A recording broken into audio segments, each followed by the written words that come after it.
News 7 Tamil, பொறுப்பும் பொது நலமும்.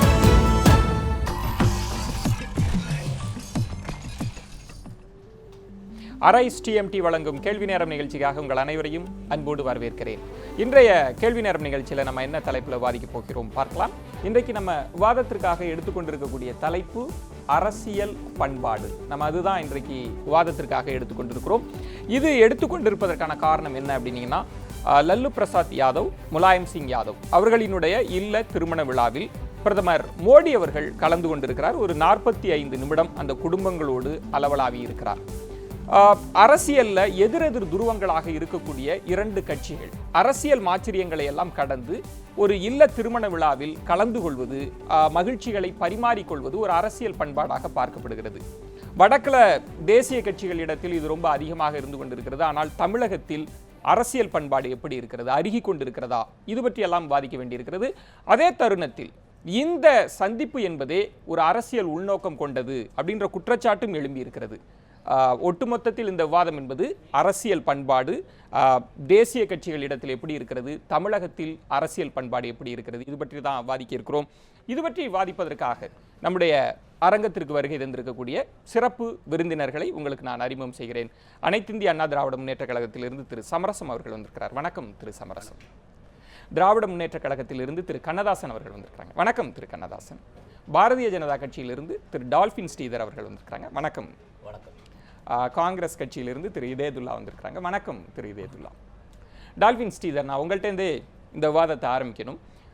இரண்டு கட்சிகள், சமாஜ்வாதி கட்சியாக இருக்கட்டும், ராஷ்டிரிய ஜனதா தளமாக இருக்கட்டும், பாரதிய ஜனதாவோடு எதிரெதிர் துருவங்களில் இருக்கிறது. அரசியல் நேரங்களில் ரொம்ப கடுமையான குற்றச்சாட்டுகளை எல்லாம் நீங்கள் முன் வச்சு பேசிக்கொண்டிருக்கக்கூடிய கட்சிகள். ஆனால் ஒரு தனிப்பட்ட ஒரு விழாக்களில் கலந்து கொள்வது, பிரதமரினுடைய இந்த மோடி அவர்கள் சந்தித்த இந்த இல்ல திருமண விழாவில் கலந்து கொண்டதை நீங்கள் எப்படி பார்க்குறீங்க? வட இந்தியாவை பொறுத்தவரையிலே குறிப்பாக தேசிய கட்சிகளிடையே பரஸ்பரம் ஒரு குடும்ப நிகழ்ச்சியில் கலந்து கொள்வது, பிறந்த நாள் நிகழ்ச்சியில் கலந்து கொள்வதெல்லாம் ஒரு சகஜமான ஒன்று. இது ஒரு எக்ஸ்ட்ராடினரி இல்லை, அதாவது வழக்கத்திற்கு விரோதமானது இல்லை, அதெல்லாம் வழக்கமான ஒன்று. அங்கே அதிலும் தமிழகத்திலேருந்து பேசுறதுனால எக்ஸ்ட்ராடினரியா மாறி இருக்கிறது. நம்ம அது அடுத்த சுற்று விவாதத்தில் நிச்சயமாக தமிழகத்தை பற்றி நம்ம பேச தான் போகிறோம். ஆனால் நேற்றைக்கு நடந்தது பாரதிய ஜனதா கட்சியினுடைய ஒவ்வொரு தொண்டனுடைய தலைவருடைய ரத்தத்தில், ஏற்கனவே நாங்கள் பல தடவை சொல்லியிருக்கிறோம், ஆர்எஸ்எஸ்னுடைய ரத்தம் எங்கள் உடம்புல இருக்குது, ஒரு பண்பாட்டு பயிற்சி பெற்றிருக்கோம்னு சொல்லி. இதே போல் பல உதாரணங்களை வட இந்தியாவில் எங்களால் தர முடியும். அதாவது பிரதம மந்திரியாக மன்மோகன் சிங் இருந்தப்ப பல தடவை டிசம்பர் 25ஆம் தேதி எங்களுடைய முன்னாள் பிரதமர் அடல் பிஹாரி வாஜ்பாய் அவர்களுடைய இல்லத்திற்கு பிறந்த நாளுக்கு, அதாவது அவர் உடல்நிலை சரியில்லாமல் போன பிறகு கூட எந்தவித புகைப்படமெல்லாம் வெளியில் வர்றதுக்கே வாய்ப்பு இல்லாத நேரத்தில் கூட போய் பார்ப்பார். போய் பிறந்த நாளுக்கு வாழ்த்து சொல்லி ஒரு கிரீட்டிங்ஸ், ஒரு பொக்கே கொடுத்துட்டு வர்றது ஒரு சாதாரண விஷயம். ஒரு நாள் நான் ஒரு செய்தி படித்திருந்தேன்.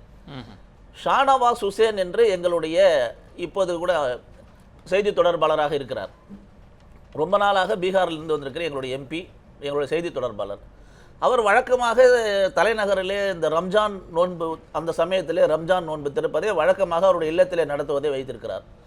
திடீரென்று அவருடைய நிகழ்ச்சி நடந்து கொண்டிருக்கும்போது ஒரு நாள் அனைவருக்கும் அழைப்பதை அனுப்பும்போது அமைச்சராக இருந்த காங்கிரஸ் கட்சியை சேர்ந்த அமைச்சர்கள், பிரதம மந்திரி மன்மோகன் சிங் உட்பட அழைப்பு அனுப்பியிருக்கிறார். திடீரென்று பிரதம மந்திரியுடைய கான்வாய் அவருடைய வீட்டுக்கு வருகிறது. அந்த நேரம் சரியாக நோன்பு துவங்குவதற்கு 5 நிமிடங்களுக்கு முன்னதாக பிரதம மந்திரி வரார். சர்வசாதாரண விஷயம். ஒரு பிரதம மந்திரி எதிர்கட்சியினுடைய மன்மோகன் சிங் அவர்கள் எதிர்கட்சியினுடைய ஒரு பாராளுமன்றத்தினுடைய உறுப்பினர், மேலும் அந்த கட்சியினுடைய செய்தி தொடர்பாளர். பல தடவை அந்த காங்கிரஸ் கட்சியினுடைய தலைமையை கடுமையாக விமர்சனம் செய்கிறவர் அவருடைய வீட்டு நிகழ்ச்சிக்கு எதிர்பாராத விதமாக வருகிறார். இதெல்லாம் சகஜமான ஒரு. அதே பாராளுமன்றத்தின் மைய மண்டபத்தில், பாராளுமன்றத்துக்குள்ளார ஹீட்டடான ஆர்குமெண்ட்ஸ் இருக்கும், விவாதங்கள் நடந்து கொண்டிருக்கும். பாராளுமன்றத்தை ஒட்டி இருக்கிற மரிய மண்டபம் வந்தபொழுது 2 பேரும் பரஸ்பர நம்பிக்கையா சிநேகிதத்தோட டீ சாப்பிட்றது, காபி அப்படி ஒரு நல்ல ஒரு உறவு இருக்கிறது. எதிரி கட்சியாக பார்க்காமல், எதிர்கட்சி ஆப்போசிட் லீடர், அவ்வளவுதானே தவிர opposite party, that is not enemy party. நேற்றைக்கு அரவிந்த் கெஜ்ரிவாலை பத்தி நாங்க விமர்சனம் பண்ணோம். அவர் ஆர்ப்பாட்ட அரசியல் பத்தி இருக்காரு, அவர் நிர்வாக திறமை உள்ள அரசியலுக்கு எங்களுக்கு வாக்கு கொடுங்கன்னு கேட்டார். ஆனால் மறுநாள் ஒரு முதலமைச்சராக வந்துவிட்டார். ஒரு டின்னர்ல சந்திக்கிறார், ஒரு ஐஏஎஸ் அதிகாரி, ஒரு டெல்லியினுடைய கமிஷனர் ஒரு விருந்து கொடுக்குறார். அதுக்கு பக்கத்துல அரவிந்த் கெஜ்ரிவால் கிட்ட கேட்குறாரு, நீங்க வந்து உங்க உடல்நிலையை பார்த்துக்கோங்க, எனக்கு தெரிஞ்ச பெங்களூர்ல ஒரு டாக்டர் இருக்காரு, உங்களுடைய சளி பிரச்சனைக்கு அவர் நிச்சயமாக நிரந்தரமா நல்ல தீர்வு கொடுப்பார், நீங்க போய் பாருங்கன்னு சொல்றாருன்னா அதுதான் அரசியல் நாகரிகம். அரசியல் ஆமா, நரேந்திர மோடி அவர் சொல்லியிருக்காரு நேற்றைக்கு.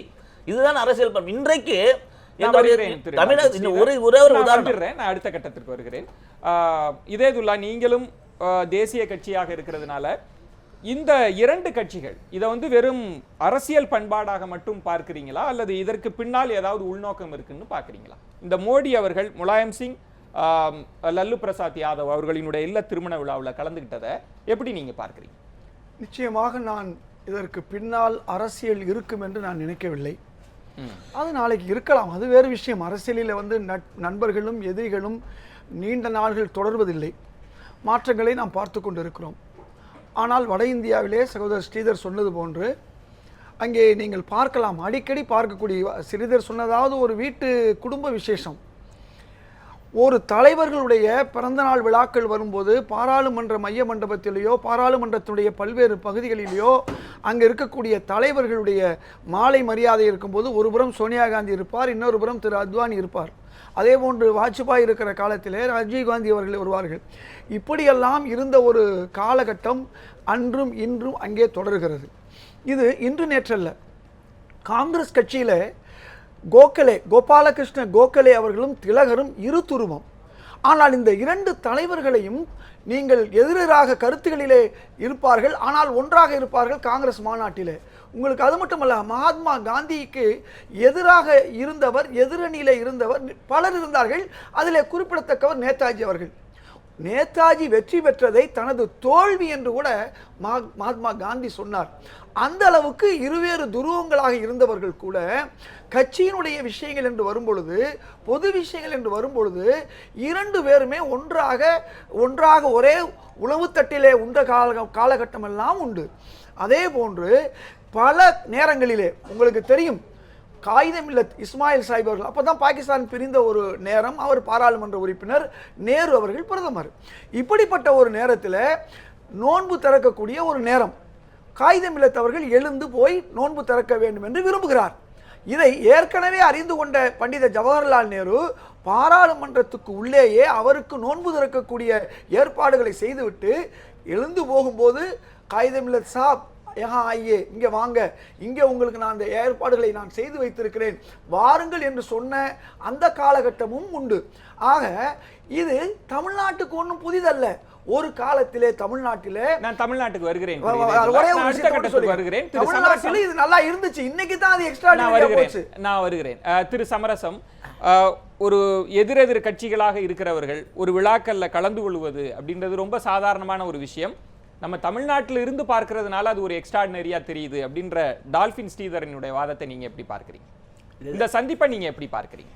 இப்போ மோடி லல்லு இவர்களுடைய சந்திப்பு மிக மிக நல்லது, வரவேற்கக்கூடியது. இந்தியாவினுடைய அரசியல் பாங்கு ஒரு சீர்படுவதற்கு வழி பிறக்குமோ என்ற ஒரு எண்ணம் ஏற்படக்கூடிய வகையில் இருக்கிறது. அதில் எங்களுக்கு எந்த விதமான மாற்று கருத்தும் இல்லை. மத்திய அரசு என்பது இன்னும் பழைய பண்பாடு மாறாமல் இருக்கிறது. அதைவிட தமிழகமும் ஒன்றும் சற்றும் இழைத்ததல்ல, மிக பண்பாடு உரிய ஒரு பகுதியாகவே வாழ்ந்திருக்கிறது. பழையதெல்லாம் எடுத்து பார்க்க வேண்டும். வாழ்ந்து இருக்கிறது பாஸ்ட் டென்ஸ்ல சொல்றீங்க, இறந்த காலத்துல. ஆமா, இதுக்கு அப்புறம் வரோம் இந்த ரவுண்ட்ல இல்லைங்களா? நான் வருகிறேன், அடுத்த கட்டத்துக்கு வர ரவுண்ட்ல வரேன்.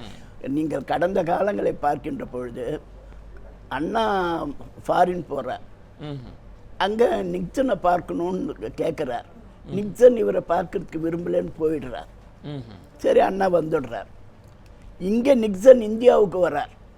வந்தவர் காமராஜை பார்க்கணும், ரொம்ப எளிமையாமே, ஒன்றும் குடிசையிலேருந்து வந்தவராமே, இதுக்கு நான் பார்க்கணும் அப்படின்னு அவர் கேட்குறார். காமராஜரிடம் வந்து சொல்கிறாங்க, இந்த மாதிரி பார்க்கணும். நான் ஒன்றும் பார்க்கல அப்படின்ட்டு போகிறார். ஏன் ஒரு நாட்டினுடைய குடியரசுத் தலைவர் வராரு, அவர் வரும்போது நீங்கள் பார்க்கலாம் எப்படின்னு சொல்கிறார். நம்மளுக்கு அவன் பார்த்தானா அப்படின்னார். நம்மால் அங்கே போனார், அப்போ பார்த்தார் அவர் அப்படின்னு கேட்டார். என்னன்னா அண்ணா போகும்போது அண்ணா பார்க்கறதுக்கு அப்போ எப்போ அவன் வந்து விரும்பலையோ அப்படிப்பட்டால் நான் என்ன பார்க்கறது, அது நமக்கு ஏற்பட்ட அவமானம் இல்லையா, ஆகவே முடியாது அப்படின்னு. இது நீங்கள் இதெல்லாம் வந்து இப்போ பழைய விஷயங்கள். இப்போ அண்ணா ஃபாரின் போகிறார், அவர் போப்பாண்டவரை பார்க்குறார். நீங்கள் வந்தால் நாங்கள் எதுனா கொடுத்து அனுப்புறது, ஒரு வரம் கொடுக்குறது அப்படின்னு சொல்லுவாங்க. வரம் சாபம் முன்னெல்லாம் இருந்த மாதிரி நாங்கள் ஏதோ ஒன்று கொடுத்தே தரணும், இங்கே வாங்கிட்டு போகணுன்றார். அப்படின்னு சொன்னால் கோவா விடுதலைக்கு போராடிய ராணிடேவை நீங்கள் விடுதலை பண்ணுங்கன்றார். உறவு என்பது ஊரில் மட்டும் அல்ல, பக்கம் பேசிக்கக்கூடிய ஒரு நண்பர்களோடு மட்டுமல்ல, உலகளாவிய உறவை வளர்த்தவர்கள் தான் கழகத்தோடு. அண்ணா இருக்கும் வரை அதெல்லாம் நடந்தது. அண்ணா இருக்கின்ற வரை அது நடந்தது. அது ஆகவே அது பல இப்படி ஒவ்வொன்றாக எவ்வளோ போகலாம். அதே மாதிரி காமராஜர் முதல்வர், இவர் 15 எம்எல்ஏக்கள் வந்து வெற்றி பெற்று உள்ளே இருக்கிறார். தண்டலத்தில் அண்ணா முதல்வரை கூப்பிட்டு நிகழ்ச்சி நடத்தி மக்களுடைய குறைகளை சொல்ல வைத்து, நேரடியாக பாருங்கள் எங்கள் குறையை முதல்வர் செய்ய வேண்டும் என்று ஒரு மிகப்பெரிய ஒரு மாநாட்டு நடத்தியவர் அண்ணா. இப்படி பழைய விஷயங்கள் ஏராளமாக இருக்கிறது. திரு கண்ணதாசன், தமிழகத்திலும் ஏதோ நம்ம வந்து வடக்க மட்டும் பார்க்க வேண்டியதில்லை, அண்ணா காலகட்டம் அப்படின்னு ஒரு கோட்டை திரு சமரசம் அவர்கள் கிழிச்சிருக்கிறாங்க. அதற்கு பிறகுதான் அருகி இருக்கிறது என்று நான் அதற்கு அடுத்த கட்டத்திற்கு வருகிறேன். ஆனால் வடக்கில் இந்த சந்திப்பு மோடி அவர்கள் லல்லு பிரசாத் யாதவ், முலாயம் சிங் யாதவ் இல்ல திருமண விழாவில் கலந்துகிட்டதை அங்கு இருக்கக்கூடிய பிரதான எதிர்கட்சி பகுஜன் சமாஜ் கட்சி அவங்க சொல்லியிருப்பது இது அரசியல் ஆதாயம் தேடும் முயற்சி. ஏன்னா மாநிலங்களவையில் பாரதிய ஜனதாவிற்கு போதுமான எண்ணிக்கை இல்லை, அதனால இந்த சந்திப்பு நிகழ்ந்திருக்கிறது, இது ஒரு அரசியல் ஆதாயம் தேடும் முயற்சின்னு அங்கேயும் பார்க்கிறாங்க. அதை இந்த சந்திப்பை நீங்க எப்படி பார்க்கிறீங்க? பண்பெனப்படுவது பாடறிந்து ஒழுகல்னார் வள்ளுவர். மற்றவர்களுடைய என்ன நோக்கத்திற்காக அவர்கள் எப்படி நடந்து கொள்ளது தான் பண்பாடு என்று சொல்கிறோம்.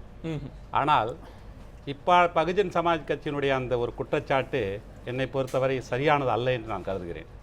ஏன்னால் வட மாநிலங்களில் நமது தமிழகத்தை போல அல்லாமல், இப்பொழுதுதான் தமிழகத்தை போல அல்லாமல் அனைவரும் கட்சியும் ஆச்சரியமின்றி கலந்து பேசுவது, ஒரு நயத்தகு பண்பாட்டோடு நாகரிகத்தோடு நடந்து கொள்வது என்பது காலங்காலமாக பார்த்து கொண்டிருக்கிறோம். ஒரு புதிதல்ல. அவர்கள்னா அரசியல் நோக்கத்தில் சொல்லலாம்.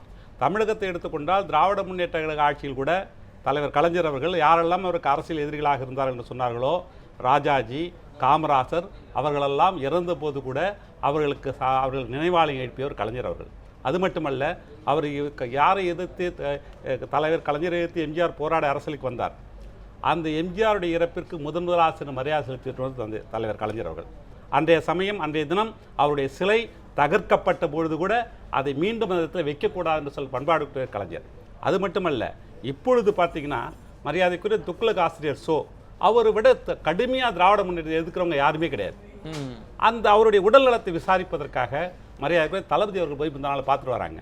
இங்கே வந்து அரசியல் பண்பாடு மிளர்கிறது. அதே போல் பிஜேபி வந்து மத்தியில் எங்களுக்கு எதிராக இருக்கக்கூடிய ஒரு கட்சி என்றால் கூட அந்த திருமணங்கள் எல்லாம் கலந்து கொள்கிறார்கள். பாட்டாளி மக்கள் கட்சி திராவிட முன்னேற்ற கழகத்தையும் தலைவர் கலைஞரி கடுமையான கட்சியா இருந்தா கூட அவர் திருமணத்தை போய் கலந்துக்கிறாங்க. நான் அது பற்றி எல்லாம் இல்ல சொல்றேன். ஏனென்று கேட்டால் திராவிட முன்னேற்ற கழகத்தை பொறுத்தவரை இவர்கள் இந்த அரசியல் மாற்றங்களை வெறுப்பு அரசியல் செய்வதில்லை. மாற்றாராக இருந்தால் கூட மதிப்பளிக்கக்கூடிய அந்த பக்குவத்தை கொண்டு நான் எடுத்து காட்டுறேன். நிச்சயமா திரு சமரசம் அவர்கள் வந்து அண்ணா அவர்களிடத்திலிருந்து ஒரு எல்லைக்கோட்டை வகுத்தார். நீங்க கலைஞர்